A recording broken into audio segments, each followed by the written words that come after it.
నమస్తే, welcome to news on face. మీరు చూస్తున్నారు top news of the day. Parliament సమావేశాల సందర్భంగా రాహుల్ గాంధీ దూకుడైన వ్యూహంతో బీజేపీపై ఒత్తిడి పెంచుతున్నారని రాజకీయ వర్గాల్లో చర్చ జరుగుతుంది.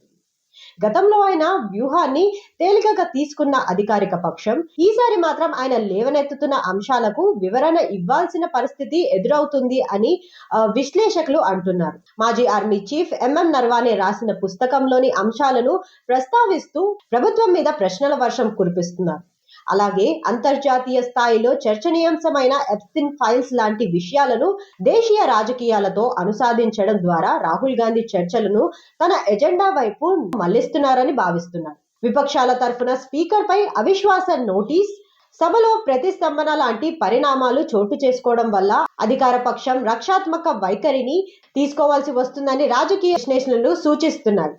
అయితే బీజేపీ నాయకులు మాత్రం రాజకీయ ప్రచారంగా కొట్టిపారేస్తూ ప్రభుత్వ విధానాలపై తమకు స్పష్టమైన సమాధానాలు ఉన్నాయని చెబుతున్నారు. మొత్తంగా చూస్తే ఈ పార్లమెంట్ సెషన్ లో రాహుల్ గాంధీ అటాకింగ్ మూడ్ లో ఉండడం, బీజేపీ ప్రతిస్పందన ఇవ్వాల్సిన పరిస్థితి రావడం వల్ల ఢిల్లీ రాజకీయాల్లో చురుకుదనం పెరుగుతుందని చెప్పొచ్చు.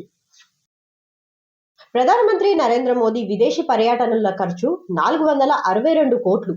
2021 నుంచి 2025 మధ్య కాలంలో ప్రధానమంత్రి నరేంద్ర మోదీ చేపట్టిన విదేశీ పర్యటనలకు మొత్తం 462 కోట్లు ఖర్చు అయినట్లు కేంద్ర ప్రభుత్వం వెల్లడించింది.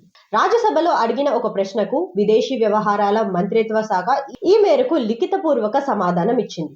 ఈ ఖర్చులో విమానాల నిర్వహణ, చార్టర్డ్ విమానాల అద్దె, ఇతర ప్రయాణ ఏర్పాట్లు కలిసి ఉన్నాయని ప్రభుత్వం తెలిపింది. విమానంలో సాంకేతిక లోపం. శంషాబాద్ విమానాశ్రయంలో బుధవారం రాత్రి భారీ ప్రమాదం తప్పింది. 260 మంది ప్రయాణికులతో సింగపూర్ బయలుదేరిన విమానంలో టేకాఫ్ అయిన కొంచెం సేపటికే సాంకేతిక లోపం తలెత్తింది.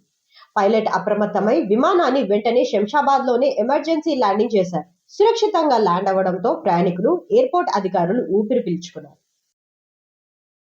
గుంటూరుకు అంబటి తరలింపు. సంక్రాంతి వసూళ్ల కేసులో పీటీ వారెంట్ పై మాజీ మంత్రి అంబటి రాంబాబును పోలీసులు రాజమహేంద్రవరం జైలు నుండి గుంటూరుకు తరలించారు. వాస్తవంగా పాత కేసులో అంబటికి బెయిల్ వచ్చింది. నేడు విడుదల కావాల్సి ఉంది. కానీ జనసేన నేతలు పెట్టిన ఒక పిటి కేసులో ఇప్పుడు పీటీ వారెంట్ జారీ చేశారు. అంబటిపై కూటమి ప్రభుత్వం కక్ష సాధింపు చర్యలకు పాల్పడుతుందని వైసీపీ ఆరోపిస్తుంది. మంత్రి నారా లోకేష్ కొత్త సాంప్రదాయం. అసెంబ్లీ సమావేశాల వేళ మంత్రి నారా లోకేష్ సరికొత్త సాంప్రదాయానికి శ్రీకారం చుట్టారు. పార్టీ ఎమ్మెల్యేలు, ఎమ్మెల్సీల కుటుంబ సభ్యులతో నేటి నుంచి ఆయన ఆత్మీయ విందు సమావేశాలు నిర్వహించనున్నారు. ప్రతిరోజు ఒక పార్లమెంట్ పరిధిలోని ప్రజాప్రతినిధుల కుటుంబాలతో డిన్నర్ మీటింగ్ ఉంటుంది. నేడు మచిలీపట్నం పరిధిలోని నేతలతో ఈ సమావేశం ప్రారంభం కానుంది. ఇలాంటి మరెన్నో తాజా వార్తల కోసం వెంటనే మా ఛానల్ ని సబ్స్క్రైబ్ చేయండి. అలాగే డిస్క్రిప్షన్ బాక్స్ లో news on face WhatsApp channel యొక్క లింక్ ని ప్రొవైడ్ చేశాం. వెంటనే ఫాలో అవ్వండి. Thank you.